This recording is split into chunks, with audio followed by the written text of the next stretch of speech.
Thank you, Ann. Year 2, yes. First of all, it's a pleasure to be back here at the Rotary Club of Baton Rouge, and I would say you're in very capable hands with Carol. She's able to put together a football team in very short order, I can see. What I was most impressed with is she scheduled the Titanic the week after I spoke, so I was very happy to see that, Carol. Very good planning. I've been part of these speaking engagements at the Rotary Club for 3 decades now. I think it's incredible that we're able to be in this community and have such incredible support here in Baton Rouge. I think you said the 4th largest in the United States. And having done this for, as I said, a speaker at Rotary clubs throughout the country for 3 decades, I've never been asked to be part of a Rotary club. And tonight, Carol asked me to be part of the Rotary Club, and I'm going to accept that invitation.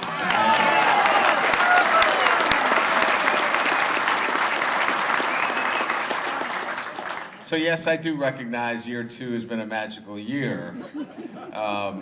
I would say the most popular event that the Rotary Club has put together has certainly been the Kim Mulkey event here. So, I really am happy to play second fiddle to Kim Mulkey. Believe me, the success that she's had in the program has been incredible.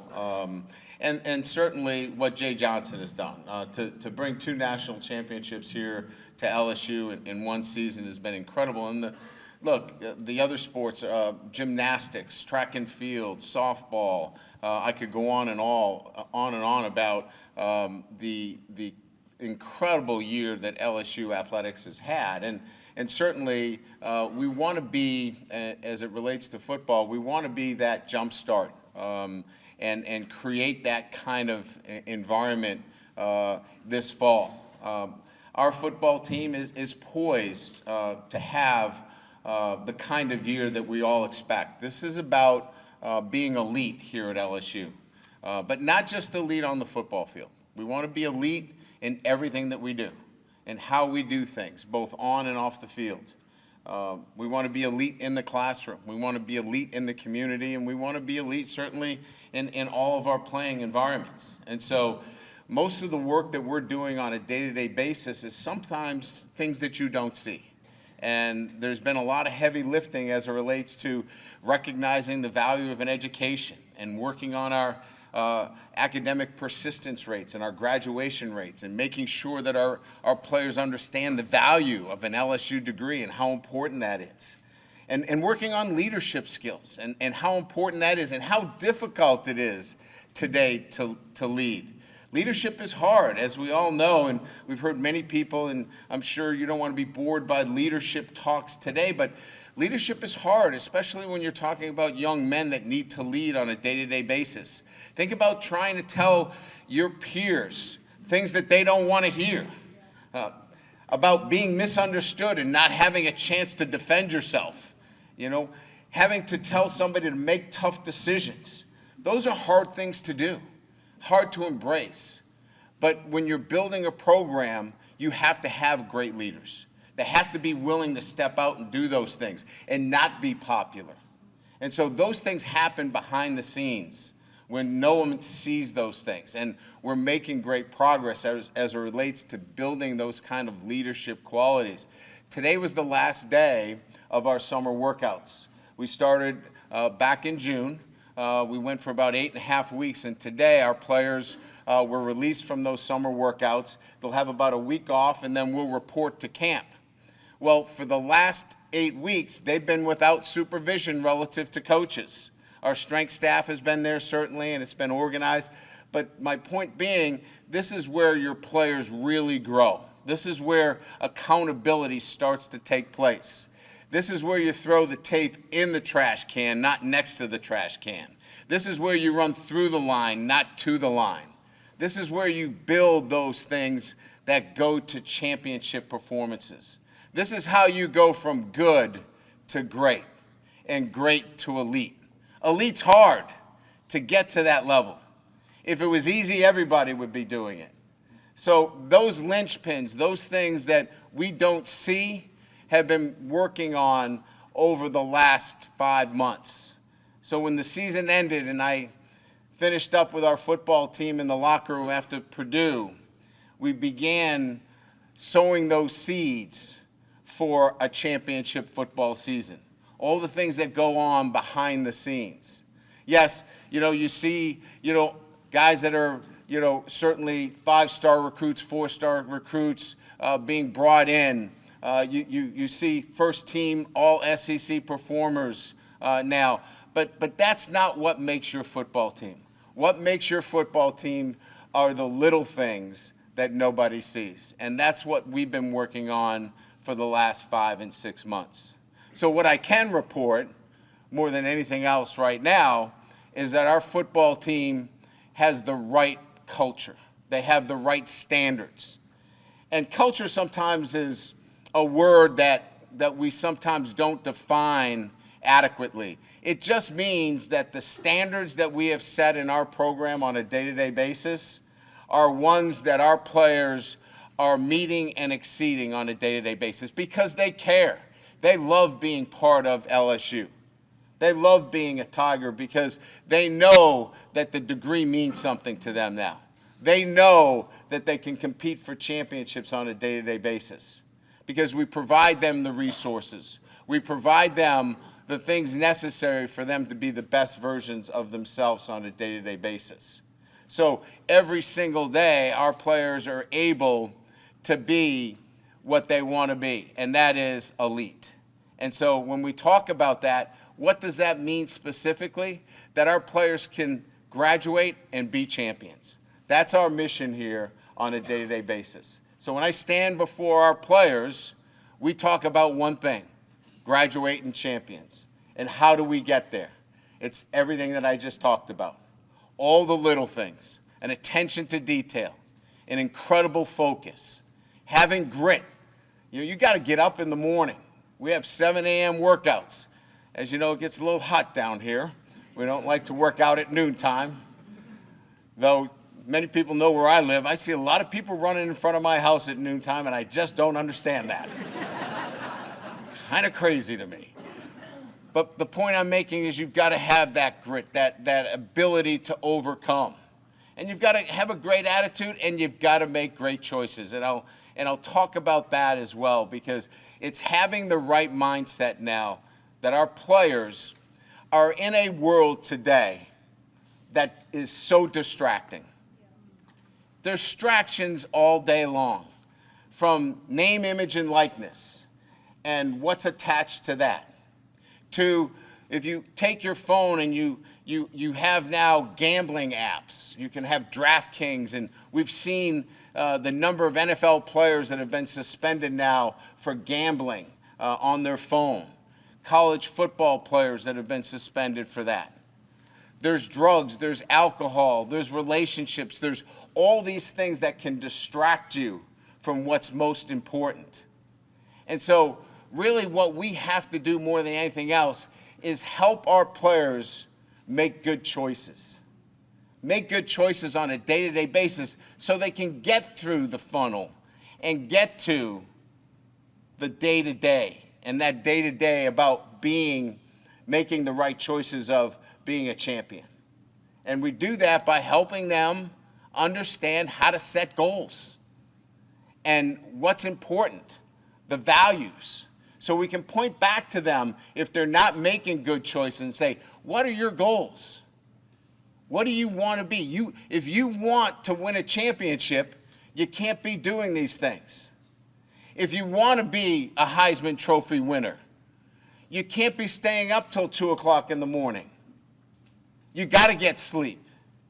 If you want to beat Alabama every single year, you got to be in the weight room doing these things. So it's about choices, but it's more about the goals and the values that you have so you're not distracted, because it's so easy to be distracted today.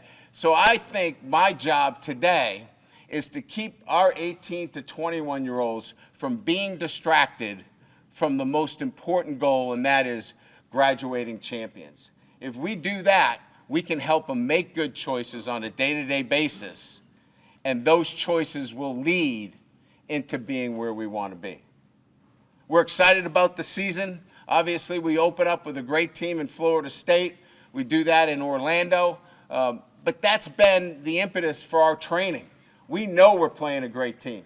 So our guys have worked so hard this summer because they know what to expect with a very good Florida State team. So that's going to be a great matchup for us to open up the season. Then we come back getting a chance to play an HBCU school in Grambling as our first game here at home. And that's going to be exciting for us as well. We saw how exciting it was when we had Southern here, but again, having a school from the state as our opener, it'll be a great environment. So the opener with Florida State, many people are like, well, what kind of, game is that going to be, win or lose? We really don't talk about winning and losing. That's not something that we ever talk about. We really don't.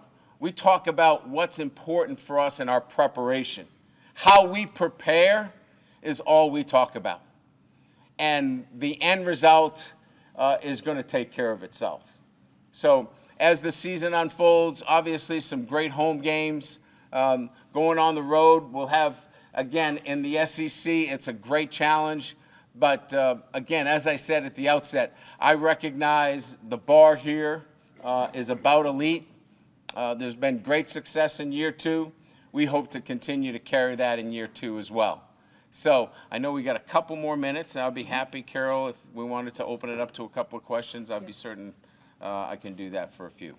So any questions about LSU football?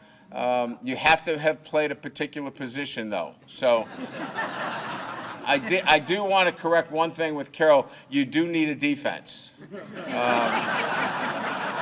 I ran out of team. I know. Everybody always wants to be on offense. You need a good defense. Yes, ma'am. Could you give us an example of how you might use AI in football? So AI for us is, first of all, you have to provide the data, right? And so some of the data that we've been collecting over the last few years has been on much more about the type of traits that we're looking for the LSU student athlete that we want here in our football program. Does he have, as I mentioned, does he have a great attention to detail? Is he gritty? Does he have persistence? Does he have the intangibles that we're looking for? It's easy to turn on film and see a great player, but does he have the traits? We want to be able to provide all the data that we've been putting together over the last few years and use that in terms of maybe putting together what the ideal student athlete looks like in a recruiting process. How about a little summary of our Bs, the offensive and defensive line? So we returned, obviously from an offensive line last year where we didn't know who the 5 guys were actually going to be, to the point where now, 4 out of 5 starters returning. 2 of them were true freshmen. Veteran guards and Frazier and Dellinger. Turner returns at the center position. That should be a real strength of ours. On the defensive line, you get a Mason Smith back. Mekhi Wingo's an all-conference player. Savion Jones, who did not play a ton last year just because of depth issue, is an outstanding player from the state of Louisiana. We have a transfer in from Texas, Ovie Agufu, who's going to step in and be a dynamic player for us. Just a lot of depth. Jordan Jefferson from West Virginia came in through the portal. We like our depth at that position and on the offensive line. And I think we all know, and many people here recognize how important lines are, offense and defensive line. We feel those are going to be strengths for us. How many transfer portal players did we, I would use the word lose, and how many transfer portal players did we receive as we go into this season? So when you're talking about transfer portal, there's the exit of players through the transfer portal. When it comes to I can't play here, and I'm looking for a spot where I can play. And we probably had about 8 or 9 of those players.